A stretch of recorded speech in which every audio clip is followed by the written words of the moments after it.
बंदी छोड़ सतगुरु रामपाल जी महाराज जी की जय हो। सतसाई भगत जी,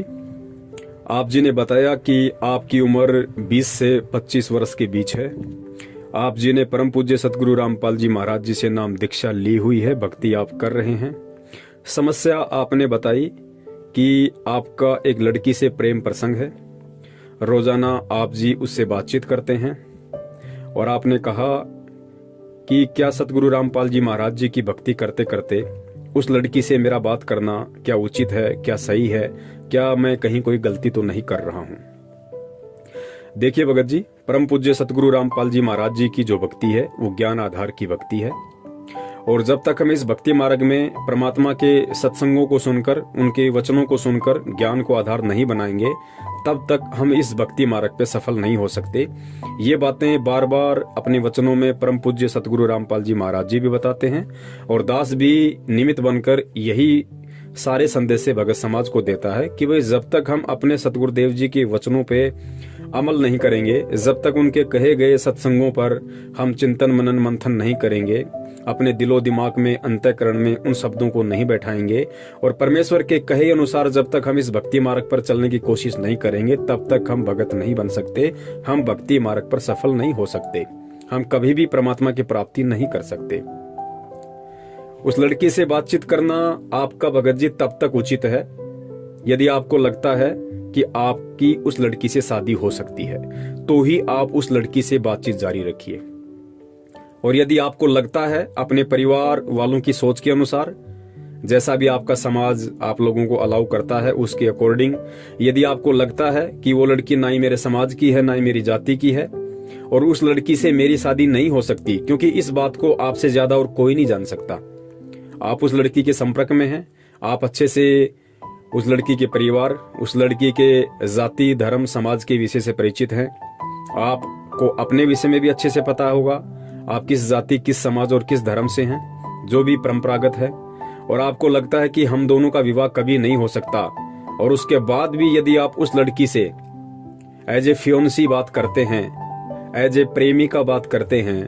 तो भगत जी ये बिल्कुल भी उचित नहीं है। इसमें आप दोषी बन रहे हो परमात्मा के, क्योंकि ये छल है, ये धोखा है, ये कपट है।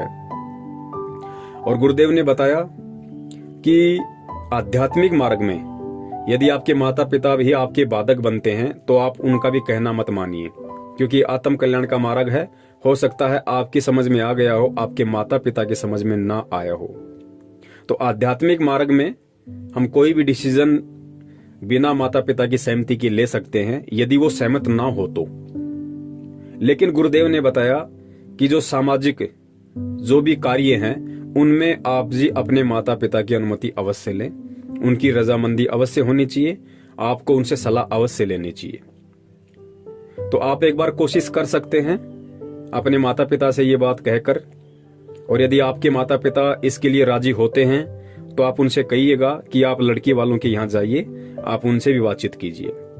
आपके माता पिता वहां जाते हैं और यदि वो भी राजी हो जाते हैं तो फिर आप लोगों का सामान्य तरीके से बातचीत करने में कोई दोष नहीं है। और यदि लड़की वाले राजी ना हो या आपके परिवार वाले राजी ना हो, तो जाहिर सी बात है माता पिता के आदेश की अवज्ञा करके आप यदि शादी भी कर लोगे तो ना तो उसको परमात्मा स्वीकार करेगा और आपकी अंतरात्मा भी आपको हमेशा कोसती रहेगी। तो ऐसी स्थिति में फिर आपको उस लड़की से बातचीत करना बिल्कुल बंद कर देना चाहिए, और आपको उस लड़की को समझा देना चाहिए कि देखिए आपकी और हमारी शादी नहीं हो सकती है, और जब शादी ही नहीं हो सकती है तो फिर आपका और मेरा इस तरीके से बातचीत करना एक तरीके से गलत है, और मेरी आत्मा इसको स्वीकार नहीं करती है, क्योंकि मैंने परम पूज्य सतगुरु रामपाल जी महाराज जी से नाम दीक्षा ले रखी है और मेरे गुरु के ये आदेश हैं। और वैसे भी एक कॉमन सेंस की बात है, यदि आपकी और मेरी शादी हो ही नहीं सकती तो आपके और मेरे बीच में यदि बातचीत होती है तो उस रिश्ते को परमात्मा भी मंजूर नहीं करेगा। तो आप उस लड़की से बात करके आप उसको समझा सकते हैं। लड़की अगर समझदार होगी तो समझ जाएगी, अगर लड़की नहीं मानती है, नहीं समझती है, फिर भी यदि आपसे वो बातचीत करती है तो भगत जी ध्यान रखना, जब भी उसका फोन आए आप उसको बहन कह के बोलना कि सत्साई बहन जी बोलिए, दास आपकी क्या हेल्प कर सकता है, दास के लिए क्या आदेश है। इस तरीके से जब भी उसका फोन आए बात बात में आप बिल्कुल सामान्य तरीके से बात कीजिए। जैसे आप एक बहन से बात कर रहे हैं, बार बार उसको बहन शब्द से आप संबोधित कीजिए। एक या दो बार की बातचीत से या कुछ दिनों की बातचीत से लड़की खुद शर्मिंदा हो जाएगी और स्वयं वो आपसे बातचीत करना बंद कर देगी। तो भगत जी, इस भक्ति मार्ग में छल कपट बिल्कुल भी नहीं चलता है और ना ही ये परमात्मा को पसंद है। यदि आपको लगता है कि आपकी शादी नहीं हो सकती है और फिर भी यदि आप उस लड़की से बातें करते हैं एज ए प्रेमिका,